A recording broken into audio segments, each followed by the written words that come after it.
বিসমিল্লাহির রহমানির রহিম। অধ্যক্ষের আজকের ৮ নং গাছবালি ইউনিয়নের নির্বাচনীয় জনসভায় উপস্থিত সকলকে জানাই আমার আন্তরিক সালাম ও শুভেচ্ছা। আসসালামু আলাইকুম। প্রিয় ৮ নং গাছবালি ইউনিয়নবাসী, একটা কথা মাথায় রাখবেন, আগামী ১২ তারিখ কেবল একটি নির্বাচনের দিন নয়, এটি আমাদের অস্তিত্ব রক্ষার দিন, এটি আমাদের অধিকার আদায়ের দিন। দেশনেত্রী বেগম খালেদা জিয়া আমাদের মাঝে আর নেই, কিন্তু তার আদর্শ ও স্বপ্ন আমাদের প্রতিটি ঘরে ঘরে রেখে গিয়েছেন।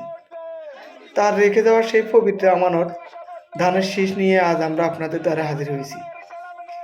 আপনাদের একটি ভোট কেবল একজন প্রার্থীকে জয়ী করবে না, বরং এই জনপদে শান্তি, শৃঙ্খলা, ন্যায় বিচার এবং উন্নয়নের দ্বারা ভিত্তি স্থাপন করবে ইনশাআল্লাহ। আলহাজ মোহাম্মদ শাহজাহানকে দানের শেষে ভোট দিয়ে সদস্য উপনগরের উন্নয়নের দ্বারা অব্যাহত রাখার উদাত্ত আহ্বান জানিয়ে আমি আমার সংক্ষিপ্ত বক্তব্য এখানে শেষ করছি। আসসালামু আলাইকুম রহমতুল্লাহ বারাকাতুহু।